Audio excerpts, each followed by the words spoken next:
You guys, it's story time. This is me kind of making a random beat to make an intro.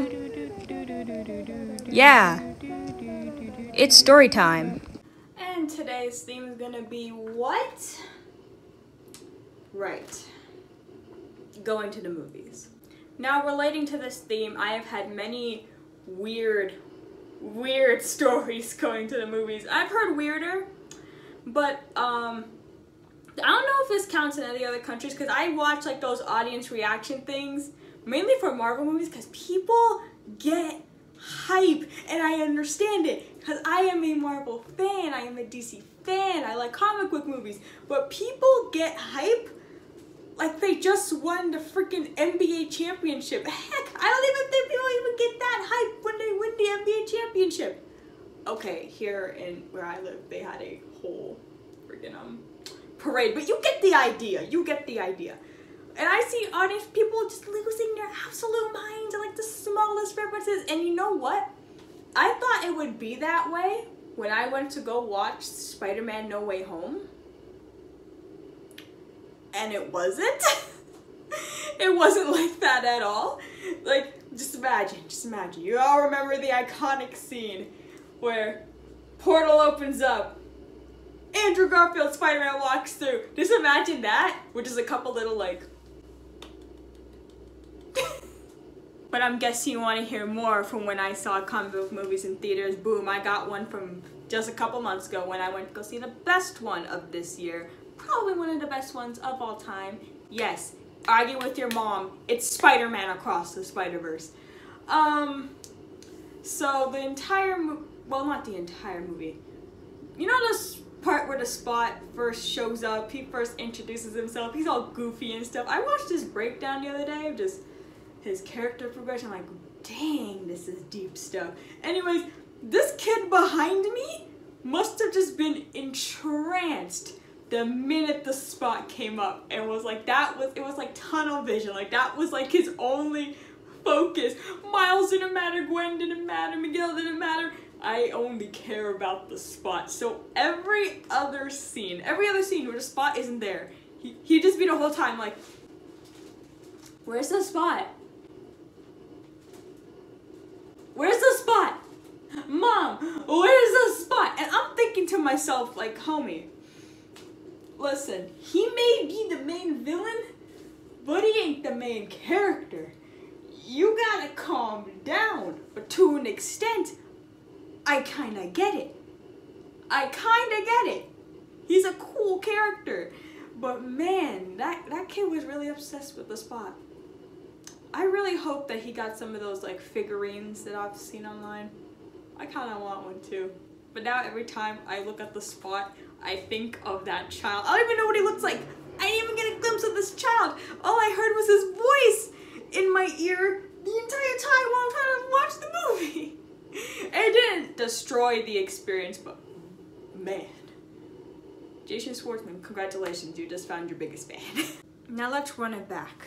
Let's run it back to what I like to call the MCU Golden Age. And that is 2018 and 2019 were probably the two biggest movie events that we'll probably get for a while in terms of comic book films. I don't even know if they can replicate that with the next two Avengers films they have coming out, and that's Infinity War and Endgame. I got two stories. I got a story for each movie. Oh God, let's start with Infinity War. I made it clear in my Loki video that Loki is one of my favorite characters in the MCU. So when he died, I didn't take it well. But when I went the second time, oh God. Let me put it this way. Okay, I'm sitting back here. Our seats were pretty low. That's what sucked. We were sitting, I'm like crying. My friend's looking at me like, it's okay. You're gonna be okay. I wasn't okay. So I look down, this girl, you know what she's doing? She's doing this.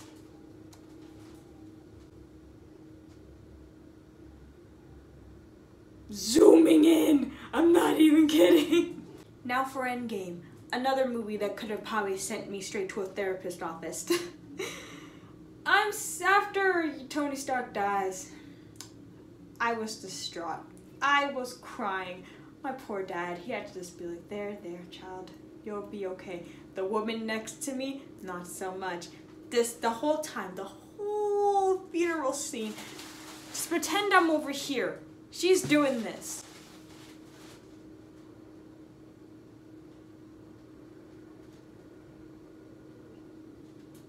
Like, ma'am, I am in pure sadness right here. And this is what you choose. Look at the movie.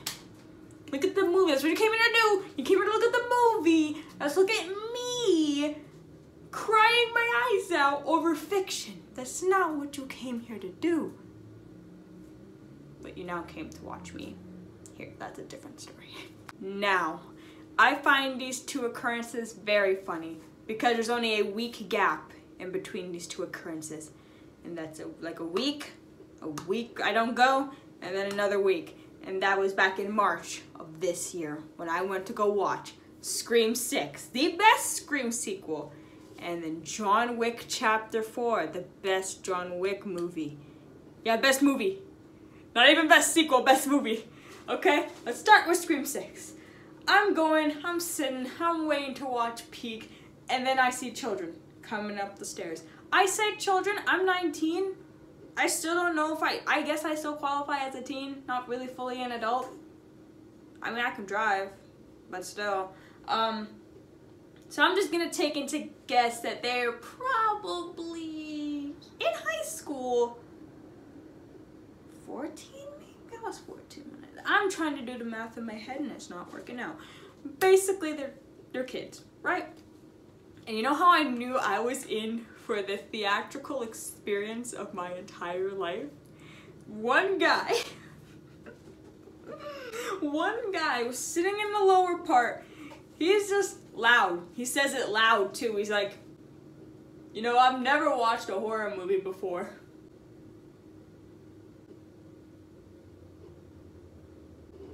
That's what I knew. Now, we're pretty much finished the opening scene at this point, which is fantastic, by the way. And so far, nothing chaotic has happened. I'm like, you know what? Maybe these guys are they're gonna sit back and relax and enjoy their apparent first horror film. Which you gotta start somewhere. And then the girl next to me points out the obvious. That Wednesday herself, Jenna Ortega, was in this movie. Wow! I would have never guessed. She says it loud too. She needs the audience to know. She needs the audience that was already looking at the screen to be like, oh yeah, Jenna Ortega. Oh my goodness. And then after that, she points out, oh, it's Flash from the Spider-Man movies. Because it's Tony Revolori who gets revealed as Ghostface. I quote because he dies later. That was a cool opening scene, but man, was it kind of ruined by the girl screaming in my ear. The entire film, by the way, I don't even remember the rest of the stuff she said. She was just saying stuff. It was a whole lot of nothing. A whole lot of nothing, just, it was all noise. And by the end of the movie,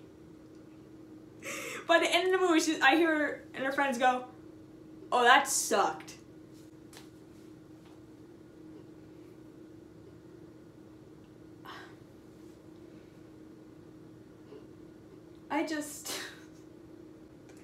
I would not want to have a conversation with you.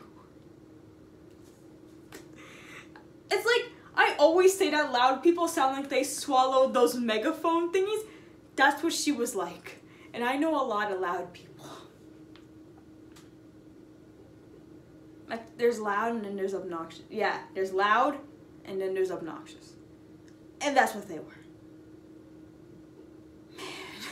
I pray for anybody who has to watch a movie with those individuals. Do anything with those people for that matter. Then a week goes by. Then another week goes by. And I go and I watch John Wick Chapter 4. This wasn't really bothersome. I mean, of course nobody wants to see like phone light in the theater while we're trying to watch the movie. This one was kind of funny though. I think it was the scene when he was in the desert a little early on in the film and John's talking to that one guy and he shoots him in the head and kind of just leaves. It was a desert. I'm pretty sure it was the desert scene. But it was so funny because I was sitting in the not the exact same theater, but the exact same like seating position I was when I saw Scream 6, when I saw John Wick 4, and the couple in front of me, they were on their phone, not recording, Googling the movie in the middle of the movie. Well, not in the middle of the movie, but you get it. Did you not know what movie you were gonna watch? My dude, imagine. I'm pretty sure you went up to the counter and like, yo, can we get 2 tickets for John Wick Chapter 4? Why are you Googling the movie in the middle of the movie while the movie's going on?